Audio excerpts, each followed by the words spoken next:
Hello and welcome. Today's program will be a double bill. First, we shall be reporting on the Ijebu-Ode Inland Dry Port. This will be followed by a highlight of an event held by the League of Maritime Editors. Packed as the program may seem, a tidbit segment will not be left behind as it will maintain its usual place of pride, detailing goings-on in the local and international maritime sector. Having laid out the program, let's take a short break while you two can grab a drink and get comfortable. We shall be right back. For more than 5 decades, we have empowered and protected the interests of shippers in the nation's maritime industry. Our focus is to facilitate trade, regulate tariffs and rates, as well as handle shippers' complaints on cargo losses, damage and non-delivery. We offer dispute resolution mechanism for shipping and trade disputes between shippers and service providers. We are Nigerian Shippers Council, Nigeria's port economic regulator, your gateway to a thriving maritime sector. Nigerian Shippers Council will meet you at the port of your need. Welcome back.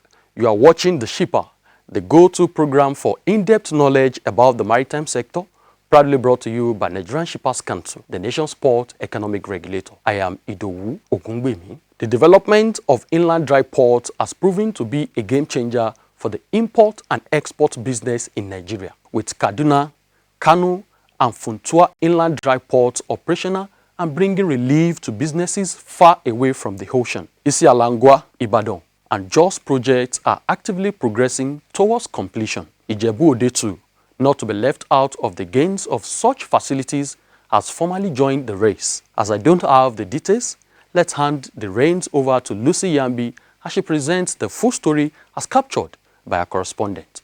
A 130 hectares parcel of land along the Ekpe-Majoda Expressway in Ijebu-Ode, Ogun State, has been earmarked for an inland dry port. It will be built on a partnership agreement between the federal government through the Ministry of Marine and Blue Economy and the Ogun State government. At the ceremony to hand over the project site, the Minister of Marine and Blue Economy, Honorable Adegboyega Oyetola, stated that this project would re-establish Ogun State as an industrial hub. Speaking through his representative, the Permanent Secretary of the Ministry, Mr. Oloruntola Olufemi, he assured that the project would be of immense value not only to the state, but to the whole southwestern region when completed. The government of Nigeria has a vision to revamp, redevelop, and reposition the Western Port to serve as a major hub for Nigeria and the entire West African sub-region. Part of that vision is to ease the system and create sub-centers that can assist intermodally to ease movements of consignments in and out of that port system. The Ijebu-Ode, Moniya, and Papalanto dry ports are envisaged to serve that purpose. The vision is to create a system that seamlessly allows for in and out of cargo in this port system. Ogun State Commissioner of Transportation, Engineer Gbenga Dairo, representing Prince Dakpo Abiodun CON, the Executive Governor of Ogun State, expressed the state's commitment to the project. His Excellency is delighted with the growing and developing relationship between his government and the Federal Ministry of Marine and Blue Economy. There are a number of projects that have so far brought both jurisdictions together, not least the Eweko Inland Dry Port Project, the Olokola Deep Sea Port Project, and now this federally funded inland port terminal to be sited at Ijebu-Ode within Ogun State. His Excellency notes that this project speaks to his strategy and plans for Ogun State to improve and develop the socio-economic dimension of our state, to create prosperity for the people of Ogun State, to attract investment and investors to Ogun State. His Excellency is delighted, therefore, that not only is the federal government proposing to develop an inland port terminal along the Ijebu-Ode axis, but also there's intention of the administration of Mr. President President Bola Ahmed Tinubu to connect that dry port to Lekki Seaport and indeed to the East-West Coast Railway by a standard gauge railway project. His looks forward to the beginning and indeed the completion of the inland dry port project and indeed the railway project in record time, hopefully before the end of his administration in Ogun State. The Ogun State Commissioner for Fiscal Planning and Urban Development, Honorable Tunji Odunlami, thanked the President, His Excellency Bola Ahmed Tinubu, and Ogun State Governor Prince Dakpo Abiodun for their many initiatives which he said would significantly impact both the state and the nation's economy. The rail and the dry port are going to be game changers to the economy of Ogun State. Not only Ogun State, but the economy of Nigeria as a whole. And it just aligns perfectly with the industrialization and transportation master plans of Ogun State. Ogun State has what we call multimodal transport master plan. Rail, water, air, land, for us to move, to begin to make very serious changes in the economy of Ogun State. That place that's been earmarked for these dry ports actually falls within what we had designed some 4 years ago as Ogun State Mixed Industrial Smart City. Along that road, 14.2 kilometers from the Benin-Sagamu Highway to the boundary with Lagos State, 14.2 kilometers on both sides, 1.5 kilometers on both sides, 3 kilometers corridor will be designed as a mixed industrial smart city. And so this location of the dry port is actually going to pass that place. So that's why I said it's a game changer. It aligns perfectly, as if you knew that we had, the state was planning an economic development cost line in that place. Dr. Pius Akuta MON, Executive Secretary, Chief Executive Officer, Nigerian Shippers Council, voiced his delight, describing the project as another milestone achievement, while also giving suggestions of necessary components required for smooth operation of the proposed inland dry port. We're delighted to be here to take possession of this land for this mega project that will turn around the economy of Nigeria, not only the economy of the Southwest, but of Nigeria as a whole. And as Shippers Council, one of the agencies under the Ministry of Marine and Blue Economy, saddled with the responsibility of developing inland dry ports. We are committed to this project as much as the President and the Governor of the state are committed, and indeed the Minister of Marine and Blue Economy. We are also committed to seeing that this project is delivered in good time, and we appreciate this gesture of 130 hectares of land in prime area within the industrial clusters of the state. We are grateful for this good gesture and this collaboration. With this handing over ceremony concluded, we are assured that in the not-too-distant future, the congestion of our ports will become a reality which will invariably pave the way for more goods to efficiently come in and move out from anywhere in the country. This kind of efficiency leads to cost savings for businesses that translates to lower prices for consumers. The benefits can only be imagined, but we'll leave that to the statisticians. Moving on to our second bill, the League of Maritime Editors previously rescheduled summit themed Nigeria's chairmanship of World Customs Organization WCO Council. The expected benefits for the nation's economy has been held with fanfare in Lagos. In a paper presentation, the Executive Secretary, Chief Executive Officer, Nigerian Shippers Council, Dr. Pius Akuta MON, who was represented by Mrs. Margaret Ogbonna, Director, Regulatory Services Department of Nigerian Shippers Council, pointed out the need for credible and enforceable laws in port regulation. He also commented on the need for quick passage of the Ports Economic Regulatory Agency Bill currently at the National Assembly to effectively enhance Nigerian Shippers Council's operations. Regulation goes to the root of every sector for there to be efficient and effective service delivery. A regulator who serves as an impartial arbiter to protect the interests of all industry players, both providers and users of shipping and port services. Mrs. Remi Itie, President, League of Maritime Editors, facilitated with Dr. Adewale Adeniyi, Comptroller General, Nigeria Customs Service, on his election as President of World Customs Organization, describing it as a significant milestone not just for Nigeria, but the larger African customs community. The position of Chairman, World Customs Organization, is important to our country in many ways. He is the first Nigerian to share the WCO since its establishment in 1953, making this a historic moment for Nigeria. As the chairman of this WCO, he provides strategic leadership to the WCO Policy Commission, steering global customs agenda on trade facilitation, revenue optimization, security, cross-border cooperation, and digital transformation, amongst others. The speaker will do justice to the topic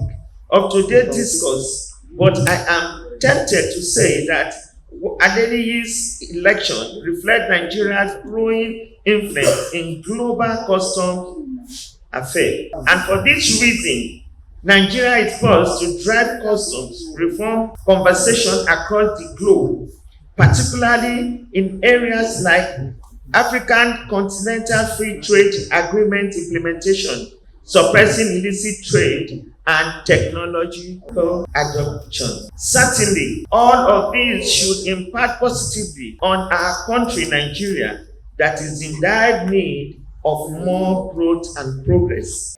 Assistant Comptroller General of Customs retired, Mr. Charles Edike, who chaired the occasion, while thanking the journalists for the recognition accorded his boss, also stated that journalists are worthy partners in progress of the nation's maritime sector. The appointment of CG Adewale Adeni MFR as Comptroller General of Customs gladdened our hearts, stakeholders, everybody, serving officers, hired officers, everybody were all happy. And of course, people in the press, journalists, the maritime journalists. Of course, we know that CGC at the PRO, I think we served about seven Comptroller Generals as PRO. So the maritime journalists were more like his brothers and his friends, and they know him in and out. The evening that his announcement as CG filtered out, not quite 5 minutes, somebody called me, the Oga Edike, Shulamite, to be precise. She called me, say, Oga, yes, they don't make Wale CG. I said, yes, so I got here I didn't know I'd fallen into a trap. And before I knew it, she was attacking me. And I started firing. At the time, I said, told my daughter, wait. This is, they just announced it. Let us confirm tomorrow first before we continue. But by the following morning, I saw my interview in the maritime space. And that's to show how happy even journalists were when he was appointed there. And even the WCO headquarters, they were also very happy there. Because over the years, he has related with them. And also the regional headquarters, everybody, all of them, they were happy. They were happy with him, then also happy for the appointment of the CGC, and everybody was happy. As we expected, very deep reforms were initiated, which we did not expect immediately. But he didn't waste time. He touched the ground working. Reform, both national, both international, to the point where he got international recognition. Mrs. Caroline Okonkwo, Deputy Director, Marine Environment, Nigerian Maritime Administration and Safety Agency (NAMASA), reconfirmed the safety of Nigerian waters with zero piracy incident within the Gulf of Guinea over the past 3 to 4 years. These efforts at controlling the effects of piracy at the Gulf of Guinea can be grouped under the following. Land-based, which has to do with provision of facilities to combat piracy, mainly vehicles, capacity building of the enforcement. Then the second one is sea, which involves the provision of intervention vessels, intervention boats, and others. Another one is provision of specialized helicopters, which the agencies uses to checkmate the activities of piracy at the Gulf of Guinea. Furthermore, there was an Stonewall Act, which was enacted on the 2019 to combat the legal activities of sea pirates. Following this enactment of the law, some illegal people were arrested. They were prosecuted and jailed, especially those that were operating at the Gulf of Guinea. Within 2 years, When this law came into being, it may interest you to know that piracy has drastically reduced or eliminated at the Gulf of Guinea. Amongst the highlights of the event was the conferment of the award of CEO of the Year on Dr. Pius Akuta MON, Executive Secretary, Chief Executive Officer, Nigerian Shippers Council, for his outstanding contribution to the maritime industry, which has led to significant growth. The event united key maritime industry players, showcasing their vital role in driving Nigeria's economic growth and establishing the country as a prominent maritime hub in Africa.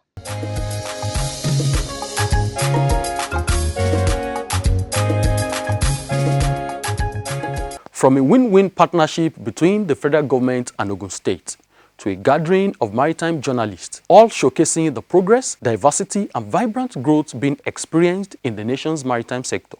We assure you of more informative and diverse content using the advantage of the broad scope your favorite program, The Shipper.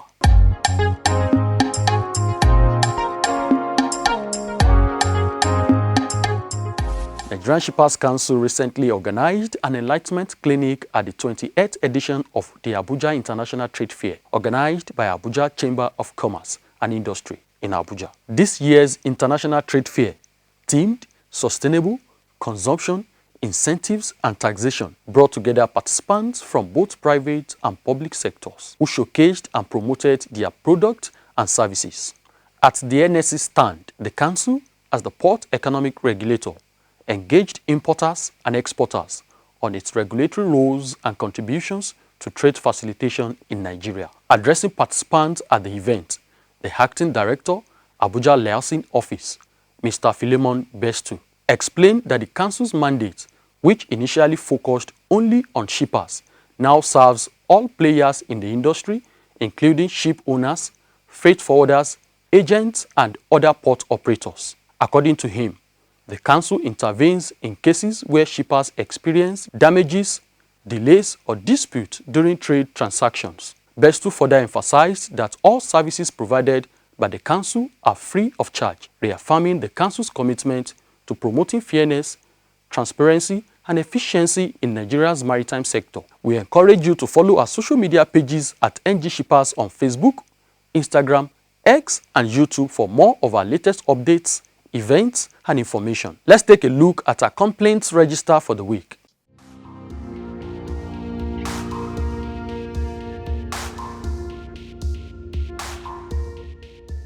The Nigerian Shippers Council has received 6 complaints, while 4 have been resolved, 2 are still ongoing. These include issues with refund held by shipping company, delayed payment, demurrage placed on cargo, cargo diversion, obtaining money under pretense, and release of container number.